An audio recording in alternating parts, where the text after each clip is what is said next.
네, 더불어 오늘은 김홍식 상무님과 함께하겠습니다. 어서 오세요. 어서 오세요. 안녕하십니까? 예. 오늘 가져오신 걸 보니까 제목이요. 네. 야, 텐베거입니다. 네. 전부 다 오르는 거예요, 텐베거로?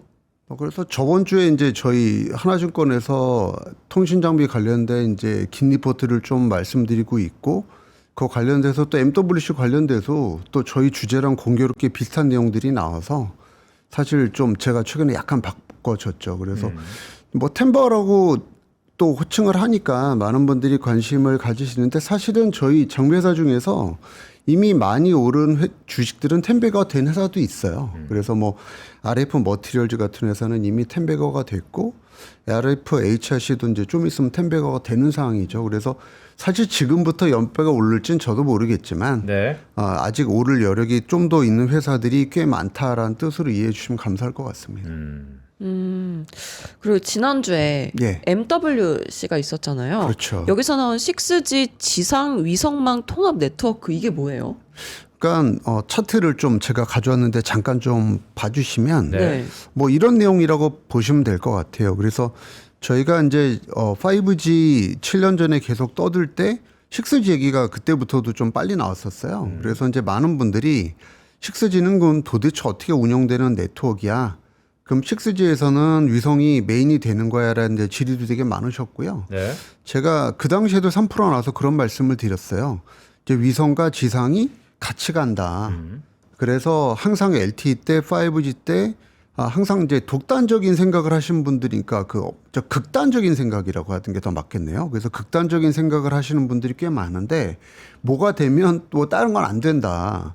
또 이런 식으로 너무 극단적으로 가시는데, 사실 6G는 기존의 기지국, 그다음에 중계기 같은 인빌딩 시스템하고, 그다음에 추가적으로 위성이라고 하는 새로운 망이 여기에 붙으면서 커버리지를 넓혀주는 그런 역할을 수행한다고 보시면 될 것 같아요. 그래서 6G는 기존의 LTE하고 5G에 더불어서 또 하나의 새로운 영역이 네트워크에 연계되는 거죠. 근데 예전에는 그럼 왜 위성을 안 썼는데 이제 쓰는 거냐고 물어보시면, 첫 번째는 이제 전국망 개념에서 효율성을 강조하는 네트워크로 변한 것도 있고, 또 요즘에 또 광이 또 뜨겁잖아요. 네. 광통신이.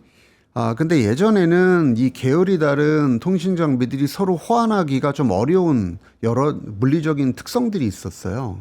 근데 이 부분들이 다 없어지면서 사실 기술이 발전한 거죠. 기술자들이 되게 열심히 일하셔가지고 저희가 이제 차세대 네트워크하고 기존 네트워크를 묶어서 사용할 수 있는 기술들이 발전했는데, 이번에 MWC에서는 이제 이 부분을 강조했다 보시면 돼요. 그래서 기존 통신과 새로운 미래 통신에 이제 결합된 새로운 이제 망, 이렇게 하시면 될 것 같습니다. 말씀을 쭉 들어보니까 연장선상에서의 촉매제 네. 역할이 될 수 있는 건 기술 개발이다 이렇게 좀 느끼는데, 그렇죠. 그렇다면 두 가지 질문이 좀 있는데, 5G하고 6G가 그럼 구분이 없어졌냐라는 게 하나 질문이고, 또 예, 하나는 AT&T 있잖아요. 네. 그럼 결국 AT&T가 이렇게 캐패스 투자 넓히는 게 네. 긍정적인 신호로만 봐야 되는 겁니까?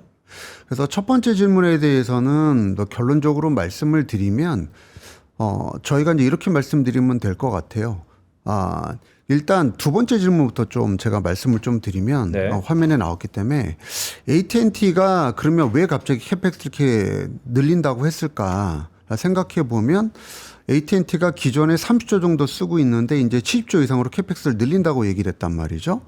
근데 결국은 5G하고 그 다음에 광하고 그 다음에 위성까지도 향후에는 가겠다는 쪽으로 보시면 될 것 같고요. 근데 이 구성에 대해서 그럼 5G 투자는 많이 하는 게 아니고 광이나 위성 쪽을 많이 늘리는 건가, 꼭 그렇게 보실 필요는 전혀 없고요. 사실은 통신사들의 일반적인 캐펙스는, 유성 캐펙스는 일반적으로 진행이 항상 돼요. 근데 이제 5G나 6G 같은 모바일 쪽이 애드가 되면 캐펙스가 보통 급증하는 패턴을 보이고, 여기 안 했던 투자, 예를 들어서 위성 같은 데 투자까지 들어오면 이게 더 펌핑돼서 올라가는 그런 느낌으로 이해하시면 될 것 같아요. 그래서 AT&T가 캐펙스를 증가한다고 얘기하는 거는 당연히 대형 호재고요.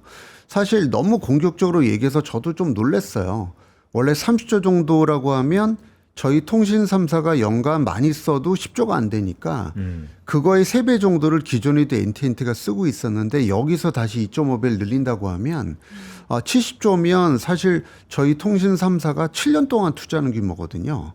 근데 이걸 한 회사가 일개 회사가 투자한다 하니까 엄청나게 많은 투자라고 이해하시면 될 것 같고요. 너무 죄송한데 첫 번째 질문을 까먹었어요. 네, 5G와 6G의 네, 네. 차이점이 뭐냐? 네. 그 부분을 제가 여기서 이제 다음 차트에서 보면 있네요. 그래서 이렇게 좀 말씀드릴게요. 사실은 저는 이제 LTE하고 5G하고는 차별성이 좀 있다고 보는 사람 중에 한 명이고요. 차라리 LTE는 3G랑 비교하는 게 좀 더 맞다고 봐요. 그래서 저희가 1G에서 2G로 갔을 때는 이제 음성 쪽에 대한 보안, 3G에서 4G로 갔을 때는 데이터에 대한 보안이고, 사실 5G를 저희가 쓰고 있지만 아시는 것처럼 전혀 LTE하고 다른 걸 잘 못 느끼잖아요. 네. 그 두 가지 이유는 첫 번째는 주파수 전체 활용폭이 적기 때문이고, 그 다음에 또 한 가지는 실제로 킬러 앱. 그러니까 저희가 이걸 뭐를 활용해서 이 망을 갖다가 보편적으로 많이 트래픽이 증가하게 사용을 열심히 할 거냐, 이 부분에 대해서 사실 여러 문제가 있었던 거죠. 그래서 사실 애석하게도 5G가 이제 약간 망한 서비스처럼 됐는데, 네. 6G는 이거를 좀 더 보완하는 그림으로 보시면 돼요. 혹시 예전에 3G하고 3.5G하고 혹시 정확하게 구분하세요? 속도 아니에요? 잘 못하시죠. 저도 속도 차이로 알았어요. 네. 3G는 처음에 나왔을 때 시장에서 존재감이 전혀 없었어요. 그러니까 2.5G에서 3G가 2007년도에 들어왔는데 다들 기억도 못 하시거든요. 3G를 얘기하면 다들 2010년을 말씀하세요. 근데 그거는 정확히 따지면 3G가 아니라 3.5G였고요. 그게 2012년도에 LTE로 들어오면서 저희가 이제 대대적인 혁신적인 많은 변화를 겪게 돼요. 그런데 이제 6G는 그러면 결론적으로 뭐냐? 5G를 완성하는 게 6G다. 그래서 LTE에서 저희가 3G를 완성했던 그림으로 좀 보고 있고, 그럼 차이점은 디테일하게 따지면 뭐냐? 여기서 저희가 커버리지 확장이라고 하는 부분이 있잖아요. 테이블에 보시면. 네. 커버리지 확장이 가장 큰 변화라고 이해하셔도 돼요. 왜냐? 저희가 위성이라고 하는 거는 LTE를 향후에 대체할 수 있다고 제가 얘기하는데, LTE망을 언젠가는 저희가 뜯어내고 사용 안 해야 될 거 아닙니까? 그럼 5G를 전국적으로 상간벽지까지 다 깔 수는 있겠지만 돈이 많이 들겠죠. 그 부분에서 저희가 위성의 활용을 고민할 수가 있어요. 특히 땅덩어리가 넓은 미국이나 중국 같은 데는 더더욱. 그래서 미국의 FWA라고 하는 초고속 인터넷 서비스는 사실 5G를 통한 초고속 인터넷이거든요. 이게 이제 대선 공약에도 나왔던 거예요. 왜? 땅덩어리가 넓으니까 여기다 광케이블 다 깔려니 돈이 너무 많이 든다. 5G를 통해서 초고인터넷 서비스를 쓰면 어때? 이 아이디어가 나온 거고, 사실 이제 6G가 가면 그런 개념이 좀 더 보편화된다. 그래서 통화량과 그 다음에 커버하는 존. 제가 이제 이거에 대한 구분이 향후 통신산업에서는 중요해질 거라고 저번에도 잠깐 말씀드렸던 것 같거든요. 네. 제가 이제 한 달인가 2주 정도 됐을 때 나왔을 때 그 부분으로 이해하시면 좀 더 명쾌해질 것 같습니다. 그러니까 옛날에는 LTE가 나오면 전국적으로 깔리고 3G가 나오면 전국적으로 깔렸지만 5G 전국망 아니잖아요, 아직도. 네. 앞으로 5G, 6G는 통신사의 편의에 의해서 커버리지 존을 달리할 거고, 그러니까 시골에 사시면 죄송한 얘기지만 6G를 당분간 못 만나실 수도 있어요. 그래서 그런 쪽으로 차별적인 네트워크 구성이 이루어질 건데, 거기에 보완적인 역할을 가장 잘 수행해 줄 쪽이 위성일 수 있다. 이렇게 이해하시면 되겠고, 그게 6G 하나의 그 차이점이고요. 또 한 가지는 이제 5G가 저희가 아직은 초기 국면이라 변화가 없다고 말씀드렸잖아요. 그래서 이제 그게 완성되는, 그래서 요즘에 얘기하는 MWC에서 피지컬 AI도 소개됐는데, 저번에도 간단하게 말씀드렸지만 이 AI가 완성돼서 물리적인 디바이스, 그러니까 휴대폰 외에 글래스라든지 자동차라든지 로봇이라든지 이런 쪽을 물리적으로 구동하는데 앞으로 5G 스탠드얼론부터 6G가 사용될 가능성이 높다. 네. 근데 이제 시장에서는 아마 그게 이제 혁신적인 서비스로 인식될 가능성이 높아요. 어제 발간하신 리포트에서 예. 오이솔루션 리포트에서 피지컬 AI 말씀하시지 않았나요? 네, 그쵸? 맞습니다. 네. 이게 통신산업에 어떤 영향을 끼치는지 조금 더 자세히 말씀 부탁드립니다. 피지컬 AI라고 하는 게 사실은 이제 7년 전에 저희가 얘기했을 때 5G = IoT라고 제가 3프로에서도 여러 번 소개를 드렸던 것 같아요. 네. 그러니까 도대체 5G, 6G는 왜 필요한 거야? LTE로도 난 충분해. 무슨 5G가 굳이 필요해라고 많이 말씀 주셨을 때 5G는 IoT를 지향하기 위한 네트워크라고 이해하시는 게 가장 편한 이해라고 말씀을 드렸거든요. 네. 그래서 그 당시에 보면 결국 그거에 대한 여러 가지 얘기들이 나왔으나 사실 크게 주목하지는 않았어요. 그런데 요즘 와서 다시 얘기가 왜 나오냐면 한마디로 AI가 잘 안 되기 때문입니다. 뭐 AI 위기설, AI에 돈이 안 들어온다, AI 뭐 고평가론, 뭐 5만 가지 그 안 좋은 얘기들이 많이 나오고 있잖아요. 근데 결국은 AI가 잘 안 되니까 이런 얘기가 나오는 거예요. 그러니까 어떻게 보면 AI가 소프트웨어적인 측면에서 저희가 접근하고 있는데 이게 실체가 없고 굳이 필요성을 못 느끼는 거죠. 그래서 하드웨어적인 측면에서 우리가 당장 사용하는 뭔가의 그 휴대폰 같은 매개체를 필요로 하는 거예요. 제가 이제 그거를 과거에 로봇이나 자율차가 될 거라고 말씀드린 거고. 네. 근데 이번에 뭐 보시면 아시겠지만 피지컬 AI가 되면서 가장 크게 주목받은 게 솔직히 로봇하고 자동차잖아요. 네. 그래서 7년 전에 저희가 얘기했던 부분하고 동일하게 시대 흐름이 다시 와서 그거를 제한시키고 있다. 이렇게 보시면 될 것 같고. 그래서 그림에서 보시는 것처럼 응답 속도가 이슈가 되는 겁니다. 기존에는 저희가 이제 클라우드하고 저희 단말까지, 그래서 이게 자동차가 될 수도 있고 휴대폰일 수도 있겠지만 가깝지 않아도 IDC가 서울에서 부산까지 달려가서 클라우드에서 데이터를 꺼내지 않아도 실제로 꺼내도 충분했었는데 네. 지금은 서울에서 부산까지 데이터 센터로 갔다가 저희 휴대폰으로 다시 돌아오게 되면 거리가 너무 멀어서 소위 말하는 초저지연, 그러니까 응답 속도가 형광등처럼 느릴 수 있다는 거고요. 응답 속도 이슈를 저희도 7년 전부터 말씀드린 이유는 가장 크게 보면 뭐냐면 IoT는 사물간 통신이잖아요. 네. 그럼 이 사물간 통신에서 각각의 데이터를 갖고 있던 거를 단말에 전달해 줘야 되는, 이 단말은 휴대폰 말고 자동차일 수도 있는 거예요. 이 자동차가 늦게 받게 되면 뭐 한마디로 사고 날 수 있는 거 아니겠어요? 그리고 저희가 앞으로 궁극적인 자율차가 된다고 하면 로봇이 된다고 하면 로봇이 사람을 팰 수도 있고 네. 자율차가 갑자기 지진이 나서 멈춰야 되는데 기존의 데이터가 없으니까 멈추지 않고 그냥 박을 수도 있는데 그런 거 실시간으로 교통 상황을 정리해서 데이터가 날려준다면 쓸 수도 있지 않겠어요? 네. 그래서 결국 로봇도 오작동을 이제 컨트롤할 수 있는 거죠. 이제 네. 이런 거를 위해서 실시간 IoT의 중요성을 제가 그때부터 말씀드렸던 거였고요.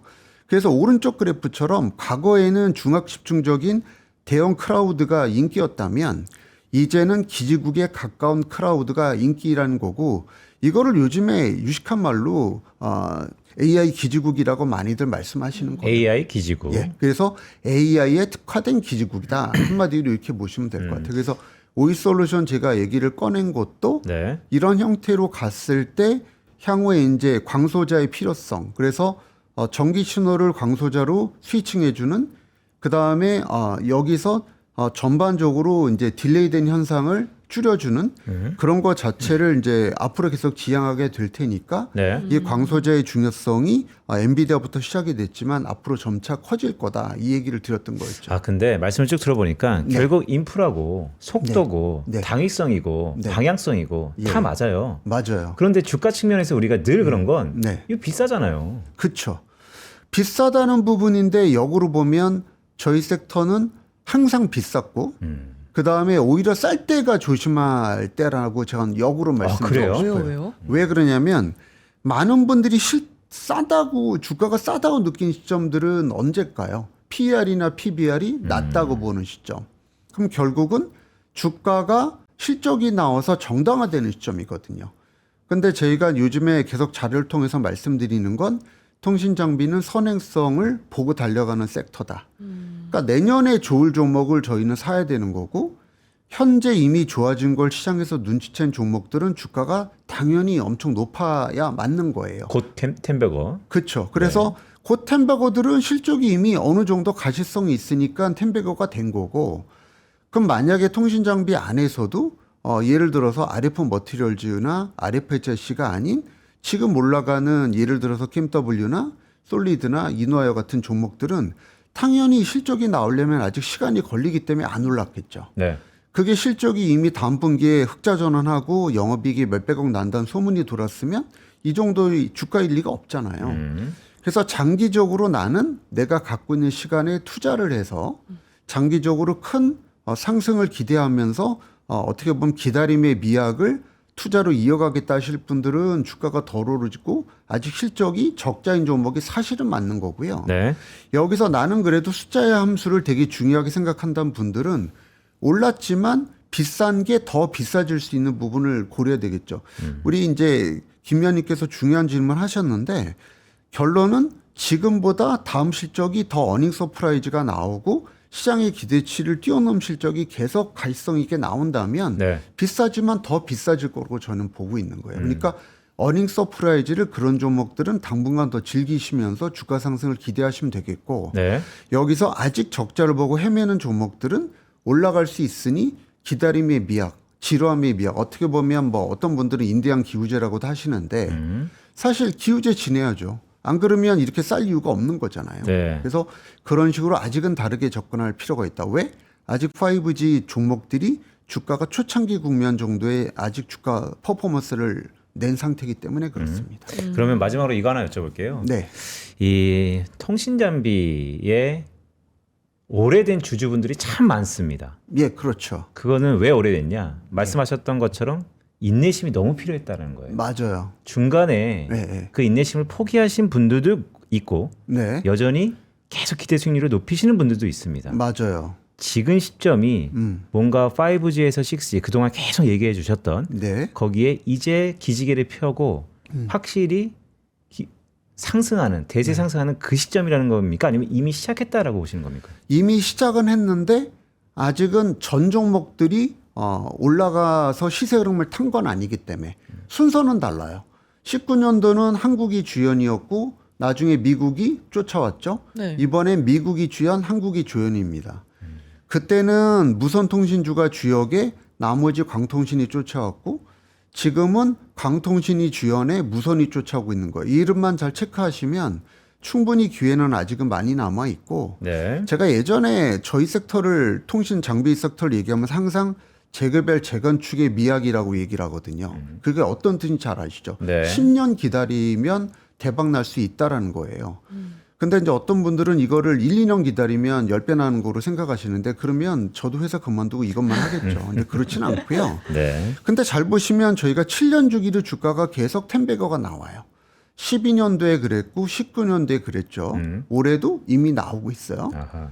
그러면 결국은 내가 최악의 경우에 7년 투자해서 엄청난 상승을 기대할 수 있는 아주 재미있는 섹터인 건 분명하다. 이 정도 말씀드릴 수 있을 것 같아요. 알겠습니다. 네, 오늘 김홍식 상무님과 함께했습니다. 고맙습니다. 네, 감사합니다. 고맙습니다. 자, 오늘 우리 시장 금요일인데요. 시장 간단히 네. 좀 말씀해 주세요. 코스피는 2% 하락하고 있고요. 코스닥은 0.7% 하락을 하고 있습니다. 알겠습니다. 네. 자, 변동성이 많은 한 주였는데요. 오후장 매우 중요하니까요. 저 이어지는 아침엔 투자죠? 네. 네, 아침엔 투자도 계속 시청 주시기 바랍니다. 저희는 다음 주 이 시간에 다시 찾아오도록 하겠습니다. 고맙습니다.